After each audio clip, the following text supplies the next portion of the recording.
یہ شام وہ شام ہے کہ جس میں زینب کا گھر اٹھ گیا. یہ شام غمزدہ ایک ایسی قیامت کی رات ہے. روایت لکھتی ہے کہ جب تمام اصحاب انصار شہید ہو گئے اور محمد شہید ہو گئے، قاسم اکبر مارے گئے، علی اکبر سینے پہ برچھی کھاتے سو گئے، عباس میرے دریا کے کنارے سو گئے. حاضر اب کوئی نہیں ہے. وقت آخر حسین رخصت کے لیے آئے. اداکاروں بیویوں سے رخصت ہوتے ہیں. روایت لکھتی ہے امام حسین جب وقت آخر آئے ہیں بیویوں سے رخصت ہوئے ہیں. جب حسین خیمے سے باہر نکلے ہیں 17 مرتبہ خیمے کا پردہ اٹھتا تھا، پھر گرنا تھا. راوی کہتا ہے کہ شبیر برآمد ہوئے ہیں خیمے کے گھر سے، اور جس طرح نکلتا ہو جنازہ بھرے گھر سے. آخری ملاقات کرنے جناب سید سجاد کی خدمت میں آتے ہیں مولا حسین. کہتے ہیں بیٹا سید سجاد خدا حافظ. سید سجاد بیمار کے عالم میں ہے، رش کے عالم میں ہے، سوئے ہوئے ہیں. روایت لکھتی ہے ایک مرتبہ جناب زینب نے مولا سجاد کو بلایا. کہتے ہیں بیٹا اپنے بابا کا آخری دیدار کرو. روایت کہتی ہے جناب سید سجاد بیدار ہوئے. کہتے ہیں بابا کس لیے آئے ہیں؟ کہا بیٹا وقت رخصت آخر ہے، اب میدان کی طرف جا رہا ہوں. کہا بابا علی اکبر کہاں گئے؟ کہا بیٹا کب کچلا. کہا بابا قاسم کہاں گئے؟ کہا بیٹا کب کچلا. کہا بابا یہ چچا عباس کہاں گئے؟ کہا بیٹا کب کچلا، قتل کر دیے گئے. امام حسین مظلوم کہتے ہیں اے بیٹا بس اتنا جان لو کہ مردوں میں سوارے اور تمہارے علاوہ کوئی اور باقی نہیں ہے. اگر آپ جناب سید سجاد کہتے ہیں کسی امار ذرا آسا دیجیے اور تلوار دیجیے. جناب زینب کہتی ہے اے بیٹا سید سجاد آسا اور تلوار لے کر کیا کرو گے؟ سید سجاد کہتے ہیں اے خودی امار میں بابا کی نصرت کے میدان میں جاؤں گا، آسا سے سہارا کروں گا اور تلوار سے جنگ لڑوں گا. جناب حسین امام حسین مظلوم کربلا کہتے ہیں اے بیٹا تم بیمار ہو، بیمار کے اوپر جہاد ثابت ہے، بیمار کے اوپر جہاد ثابت ہے. زبانہ میں مظلوم کربلا روایت بتاتی ہے جناب امام حسین خیمے سے باہر نکلے. اب چاہتے ہیں کہ کوئی انہیں سوار کرے، لیکن ازاداروں کو سوار کرنے والا نہیں ہے. قاسم اکبر شہید ہو گئے، عباس شہید ہو گئے. ازاداروں کون ہے جو حسین کو سوار کرے؟ اتنے میں کیا دیکھا جناب زینب خانے سے باہر آئی. کہتے بھیا ہم آپ کو سوار کریں گے کہ ناس رکھا کسی شاہ کربلائی کو، ارے فقط بہن نے کیا تھا سوار بھائی کو. مولا حسین سوار ہو گئے، اصل باپر کو روز لگائی. کہا ہے زخمی زلزلہ یہ آخری سواری ہے، آگے بڑھ. روایت میں لکھا زلزلہ آگے نہیں بڑھتا، روایت کہتے ہیں زلزلہ آگے نہیں بڑھتا. ایک مرتبہ حسین کہتے ہیں اے دربار جب مجھے معلوم ہے تو بھی تھک گیا ہے، لیکن اتنا جان لے یہ آخری سواری ہے، اس کے بعد تجھے زینب نہ دیں گے. ایک مرتبہ رحمان نے امام حسین کی طرف دیکھا، پھر اس کے بعد سے اپنے سرے کی طرف دیکھتا ہے. کیا دیکھتے امام حسین کہ ایک 4 سالہ بچی ارے زلزلہ کے پیروں سے لپٹی یہ بہن کر رہی ہے اے میرے بابا کے زلزلہ، میرے بابا کو نہ لے جا. ارے صبح سے جو بھی وقت پڑ گیا ہے وہ واپس نہیں آیا. روایت لکھتی ہے کہ اے بابا اگر آپ جانا چاہتے ہیں تو یہ سکینہ کے آخری پورا کر دیجیے. امام حسین گھوڑے سے زمین پر اترے. کہتے ہیں بیٹی کیا خواہش ہے؟ جناب سکینہ کہتی ہے اے بابا میں جانے کے لیے نہیں روکتی، لیکن ایک مرتبہ آپ اپنے مجھے سینے پہ سلا دیجیے. روایت کہتی ہے مظلوم کربلا چلتی ہوئی زمین پر لے کے لیٹ کر کہتے ہیں اے تیری پیاری بیٹی سکینہ آج بابا کے سینے پر سو جا. روایت میں لکھا سکینہ تھوڑی دیر کے لیے لیٹ گئی، لیٹنے کے بعد سے بھی بیدار ہوئی. روایت کہتی ہے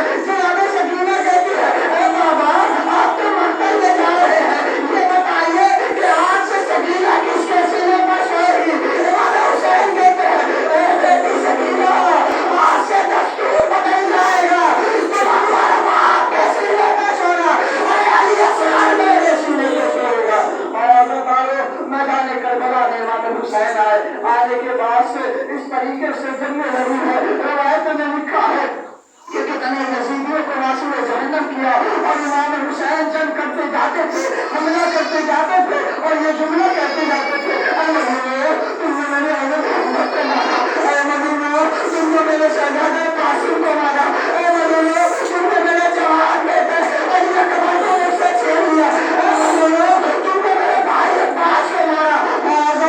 रवायत गिनती है कि हमला करते जाते हैं, ये जुमला कहते जाते हैं, एक मतबा ज्यादा आवाज आती है, ए हुसैन तुम्हारा इम्तिहान खत्म हो गया, अब तुम्हें वादा को निभाना है। इमाम हुसैन ने तलवार को नयाब में रखी, इधर भागे और फौजें समझे, कोई ऐसा मारता है, कोई तीर मारता है, कोई सत्तर मारता है। रवायत ने लिखा कि जिसके पास कुछ नहीं था वो करबला की गर्द में हुसैन के साथ के ऊपर डाल रहा था।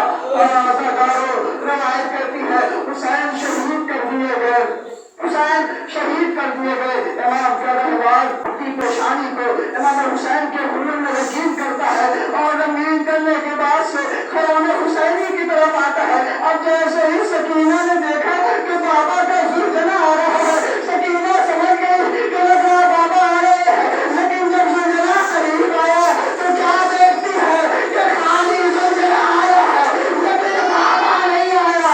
उसकी बातें टूटी हुई है, उसके गले हुए हैं। रवायत में लिखा उमर साहब ने एक आवाज बुलंद की कि अरे शैतानियों, अब तुम अपने आप को बचाओ, खैमे में आग लगा दी जाए। रवायत ये कहती है कि तमाम खैमे में आग लगा दी जाए, बीबी एक खैमे से दूसरे खैमे, दूसरे खैमे से तीसरे खैमे में जा रही है। इतने में रवायत रावी कहता है कि मैंने देखा कि एक मौसमा थी जो खैमे के अंदर गई, जाने के बाद तो उसने एक शख्स को जो है वो अपने कंधे पर लेकर बाहर निकलती है। जब मैंने उससे पूछा कि मौसमा आखिर ये कौन शख्स है कि जिसको तुमने अपने कानों पर उठा रखा है, वो कहती है अरे कोई और नहीं है बल्कि ये हुसैन का बेटा सैयद सज्जाद है, जो बीमार के आलम में है, जो गश के आलम में है। रवायत कहती है कि जब मैंने जला दिए गए, अब जनाब ज़ैनब ने तमाम बच्चों को इकट्ठा करना शुरू किया, बच्चों की जिम्मेदारी जनाब ज़ैनब ने निभाना शुरू किया। तमाम बच्चों को तलाश करके एक जगह जमा कर रही थी कि जनाब ज़ैनब क्या देखती है कि इसमें कुछ बच्चे हैं जो दिखाई नहीं दे रहे हैं, कुछ बच्चे हैं जो कम पड़ रहे हैं। रवायत कहती है उनने दूसरों को साथ लिया। जनाब ज़ैनब मक्तब की तरफ गई, मक्तब की तरफ जाके देखती है, बच्चों को ढूंढती है, क्या देखती है कि दो नन्हे नन्हे बच्चे हैं आपस में एक दूसरे के ऊपर गले में बाहें डाल कर सो रहे हैं। जनाब ज़ैनब कहती है लगता है बच्चे थके हैं, थके मानो सो गए। अब जैसे ही जनाब ज़ैनब करीब पहुंची, क्या देखती है कि वो बच्चे अब इस दुनिया में नहीं है, अब प्यास की वजह से, शिद्दत प्यास की वजह से वो इस दुनिया से रुखसत हो गए। जनाब ज़ैनब कहती है कि भैया की निशानी नहीं दिखाई देती है, सकीना कहाँ है, सकीना कहीं नजर नहीं आती। रावी कहता है कि सकीना कहीं नजर नहीं आती। अब जनाब ज़ैनब में सकीना को ढूंढने निकली, कुछ दूर पहुंची थी कि एक शख्स ने आवाज दी, एक शख्स ने मुलाकात हुई। वो कहती है क्या शख्स, क्या तुमने किसी बच्चे को इस राह से गुजरते हुए देखा है? उसने कहा नहीं, ऐसी कोई बच्ची को नहीं देखा, लेकिन हाँ एक बच्ची को देखा है कि जिसके दामन में आग लगी हुई थी, वो बाबा बाबा कहते हुए किसी नशे की तरफ गई है। रवायत में लिखा कि ज़ैनब समझ गई वो कोई और नहीं है बल्कि सकीना है।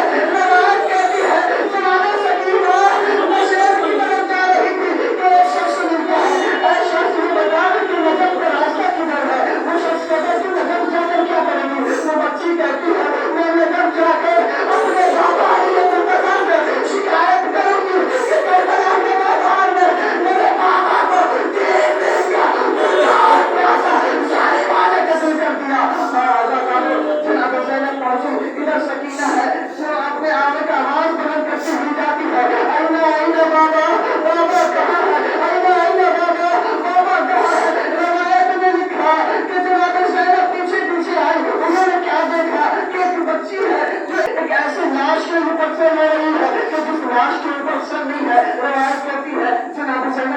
आई। आने के बाद से उस बच्ची को जगाना चाहती है, एक मतलब लाशों जैसे से आवाज आती है, ऐसा खामोश हो जाओ, इसलिए कि अभी बच्ची थक कर सो रही है। रवायत कहती है जनाब सकीना को जगाया, जगाने के बाद से कहती है ऐ सकीना तुम्हें कैसे मालूम कि ये बाबा की लाश है? क्योंकि लाश की दो ही पहचान होती है, या तो उसके उस लाश पर सर होते हैं जिसके जरिए से लाश को पहचाना जाता है, या फिर लाश के ऊपर लिबास होते हैं जिससे पहचान होती है। लेकिन तेरे बाबा के लाश पर तो ना सर है और ना लिबास है, तो तूने कैसे पहचाना? बच्ची कहती है कि जब मैं नशे में आ रही थी ना, अल्लाह ही बाबा करके, तो इस लाश के सर से आवाज है एलैया एलैया या बुलैया, मेरी बच्ची या आजा, तेरा बाबा यहाँ सो रहा है।